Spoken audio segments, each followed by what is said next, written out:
육화연구소. 안녕하세요. 육화연구소입니다. 오늘 우리가 나눠볼 주제가 잠자리 독립, 분리 수면이에요. 따단. 우리나라에서는 사실 태어날 때부터 이제 부모랑 같이 자는 아이들이 많은데 이렇게 같이 자다가 보면은 근데 이제 좀 슬슬 따로 자야 되지 않을까? 언제쯤 어떻게 좀 분리 수면을 하면 좋을까? 고민이 되는 지점이 있으실 거예요. 오늘 좀 그 이야기를 나눠보려고 합니다. 먼저 일단 어떻게 주무시고 계세요? 저는 이제 9살, 6살이 됐는데 네. 그냥 침대를 다 몰아가지고 네. 넷이 같이 자고 네. 어쩔 때는 제가 그 침대에 애기 침대에서 자고 어느 날 눈을 떴더니 남편이 거기서 자고 있고 애기 침대? 그러니까 뭔가 기준이 없으니까 네. 그냥 엉켜서 자는 것 같은 느낌인데 궁금해요. 어때요? 왠지 분리 잘했을 것 같아요. 저는 사실 거의 육아서를 바이블처럼 그렇지. 모든 것에 가장 그런 뭐랄까 육아의 근본 지침을 따르는 사람인데 이 그거 분리 분리했네? 수면만큼은 따르지를 못했어요. 아이고야. 시도했지만 6개월에 포기하고 애시당초 포기하고 아주 큰 침대를 사서 4명이 다 뒤엉켜 자고 있는 그런 야. 생활을 지금 6년째 하고 있습니다. 우리가 예. 닮은 구석이 지금 네, 나왔어요. 나왔어요. 엉망이에요, 엉망. 예. 저는 계획적으로 하고 있는데 결론은 비슷해요. 똑같아요. 네, 뭐냐면 저희 아이는 이제 8살인데 남편이랑 저랑 사용하는 침대 바로 옆에 네. 예, 같은 이제 침대가 붙어 있어요. 그러니까 그래서, 이게 사실 같이 자고 있어요. K 육아죠. 네, K 우리나라 육아. 전통적으로 아이들과 다 같이 한 방에서 자는. 저는 한 번도 분리해서 잔다는 생각을 처음부터 해본 적이 없고요. 네. 아이가 태어났을 때부터 저는 안아서 네. 재웠거든요. 오. 네. 안아서 재우면 안 된다고 써 있던데 어디에? 내가 괜찮은데 누가 뭐라고. 내가 법이다. 사이다. 네, 부모님들이 수면 독립이다, 분리 네. 수면이라고 네. 하면 물리적인 독립만 생각을 하시는데 그쵸, 네. 굉장히 중요한 게 바로 심리적인 독립이에요. 오. 아이들이 내가 부모님과 떨어져 잘 준비가 되었는가, 심리적으로. 네. 예, 이거를 나누어서 생각을 해야 되거든요. 네, 네. 예, 그래서 보면은 요즘에 수면 교육 많이 하시면서 태어나자마자 분리하는 경우들이 있어요. 네, 네. 프랑스가 그러잖아요. 아니 우리는 막 되게 살 비비면서 되게 힘들게 하고 있는 것 같고 되게 막 세련된 육아를 하는 듯한 그런 느낌도 들거든요. 근데 이제 태어나자마자 분리수면을 하면 장점도 당연히 있어요. 근데 네. 뭐든지 다 양면성이 있는 것 같아요. 네, 네. 근데 이제 여기서 중요한 거는 뭐가 맞냐 틀리냐보다 심리적인 독립이 아이가 되어 있는가. 근데 이제 태어났을 때 분리를 하게 되면 내가 그냥 이 세상에 이런 줄 알고서 분리가 되는 거기 때문에 네. 오히려 어렸을 때 이런 행동주의적으로 이제 접근을 해서 분리를 하면은 성공할 확률이 높죠. 어떤 게 문제가 생기냐면 아이가 심리적으로 안정감을 느낀 상태에서 분리가 된 게 아니기 때문에 동생이 태어난다든지 또 엄마에 대해서 애착이 좀 강해진다든지 이런 시기가 오면은 얘가 새벽에 문을 두드리는 거예요. 네. 그래서 그럴 때 부모님은 어떻게 생각하냐면 얘가 물리적으로 독립이 됐고 나 굉장히 수면 교육 성공한 엄마인데 얘가 다시 나를 찾아오니까 되게 실패한 것 같고 잘하던 아이가 왜 이러지라는 생각이 들면서 네. 아이를 자꾸 거부하게 되고 다시 예전의 방법으로 하려고 하고 애는 컸는데 이제 이런 게 문제가 생기는 거죠. 근데 어떻게 보면 이 아이가 생각이 자라나고 내가 선택할 수 있는 것들이 많아지니까 수면에 있어서도 내 욕구를 표현하는 거라서 건강한 거라고 네. 볼 수 있죠. 네. 근데 이제 부모님이 그걸 어떻게 받아들이느냐, 예측하고 있다, 준비하고 이런 게 중요한 거고 네. 그런 경우도 있잖아요. 애가 컸는데도 부모가 너무 아쉬워가지고 계속 끼고 자는 경우. 있죠. 그럼 이건 잘못된 거냐. 있죠. 마음이 가는데. 애랑 이게 언제 이렇게 되면 이제 같이 잘 일이 없을 것 같은 생각이 드니까 좀 최대한 늦추고 싶은 그런 마음이 사실 있거든요. 맞아. 저는 큰애한테 물어봤거든요. 너 언제 혼자 잘 거야? 라고 했더니 딱 30살까지만 엄마랑 같이 잔다고. 근데 녹음해놔야. 근데 싫지가 않은 거야. 그래? 뭐야? 이러면서 30살.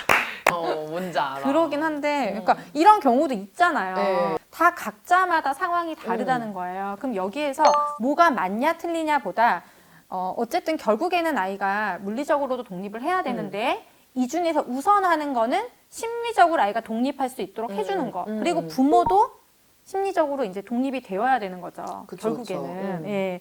그래서 그 부분을 좀 말씀을 엄마가 막 드리고 찾아가. 싶어요. 잔이 같이 자자. 그러면 시기에 대해서는 보통은 뭐 초등학교 갈 때는 조금 이렇게 해야 되지 않나요? 이렇게 생각하지만 언제는 꼭 해야 됩니다. 랄지 아니면 이때 하는 게 좋습니다. 이런 거는 좀 없다는 거죠? 그 기준은 절대적인 건 아니지만 저는 한 학년기, 그러니까 초등학교 들어갈 때부터는 상황이 된다면 분리를 좀 하게끔 그리고 그것에 대한 준비를 그 이전부터 장기적인 관점에서 하시면 네. 좋겠죠. 네. 그래서 그 준비를 어떻게 해야 되는지 이제 그 방법들을 네네. 알려드릴 건데요. 일단 심리적인 거리는 언제나 가깝게, 물리적인 거리는 서서히 넓히는 거예요. 그래서 처음에 이제 침대를 먼저 분리할 필요는 있습니다. 그러니까 네. 잠자리를 이불이면 이불을 분리. 그러니까 어. 예전에는 우리가 어. 아기 때는 한 침대에서 아기를 같이 데리고 자잖아요. 네. 그러다가 아이만의 침대, 아이만의 이불을 만들어서 분리를 하는 거죠. 근데 이게 분리가 됐지만 어때요? 가깝게. 항상 엄마는 옆에. 그 다음에 방 안에서도 가능하다면 침대만 띄워서. 그러니까 시각적으로는 아이가 보이는 거죠. 네네. 바로 그냥 저 방으로 가는 게 아니라 이 방에서 이제 서서히 이렇게 왜 어린이집 적응할 때도 똑같이, 그렇지. 1시간 먼저 하고 조금 더 하고 조금 더 하듯이 그렇게 이렇게 좀 적응기가 필요한 거네요. 그렇죠. 그렇게 해서 이제 아이가 방을 이제 분리하게 됐을 때는 엄마도 시각적으로 안 보이고 좀 거리도 멀어. 그럼 아이가 좀 불안해질 수 있거든요. 애착이 잘 돼 있어도 그럴 땐 어떻게 심리적인 거리를 더 좁혀주는 거죠. 그럼 어떻게 하느냐? 일단은 심리적인 거리를 가깝게 한다는 거는 한편으로는 아이가 떨어져 있어도 불안함을 안 느끼는 거예요. 그러기 위해서 첫 번째 해야 될 거는 수면 의식이 같아야 돼요. 네. 그러니까 예를 들어서 뭐 자기 전에 엄마가 마사지를 해주고 책을 읽고 이런 것들이 네. 있었다 그러면 거기서도. 방이 달라져도 이제부터 너가 혼자 자는 거니까 스스로 잡아 이렇게 하면 안 된다는 거죠. 엄마가 그 방에 가서 같이 똑같은 네. 수면 의식을 해줘야 되는 거예요. 네. 그래서 그런 심리적인 게 먼저다. 네. 그래서 분리했을 때 같은 수면 의식을 해서 아이가 전혀 다른 게 느껴지지 않게끔. 그게 중요하고 그 다음에 아이가 언제든 우리 방문을 두드릴 수 있다. 그랬을 때 엄마가 얘기했잖아. 침대도 사줬잖아. 이렇게 하면 어떻게 심리적 거리가 또? 확 멀어지는 거절당하는 기분. 그렇죠. 난 너무 무섭고 그래서 왔는데. 그러니까 내가 독립했는데 갑자기 그냥 엄마 생각나서 찾아갔더니 너 독립했잖아. 말도 안 하고 전화 안 하고 이렇게 찾아오면 어떡하냐 이런 거 그래서 엄마가 비밀번호만 바꾸고 엄마가 막.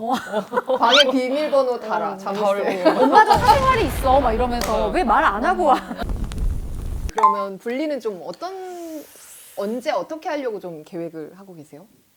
저는 일주일에 하루 이틀 정도는 네. 우리 아들이 엄마 오늘은 내가 혼자 잘게 하면서 그냥 하고 어쩔 때는 침대에서 책 읽어주고 하다 스르르 잠들어서 이불 덮어주고 나오니까 그날 하루는 분리가 돼버린 날도 네. 있고 그러니까 지금 심리적으로 아이가 독립을 해 나가는 과정인 거예요.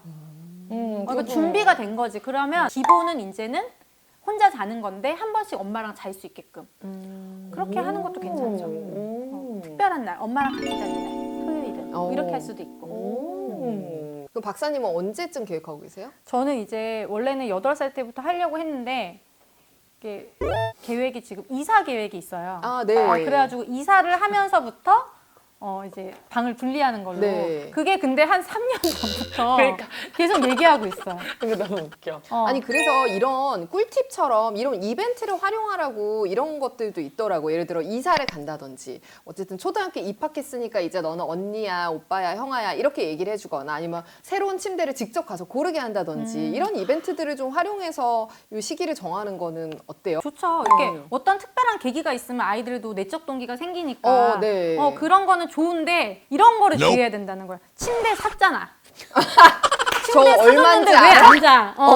침대 사주면 혼자 자기로 했잖아. 이런 식으로. 너 내가 분리하려고 이사했어. 집 샀잖아. 너 집에 내가 지금 대출 받아 집 샀어.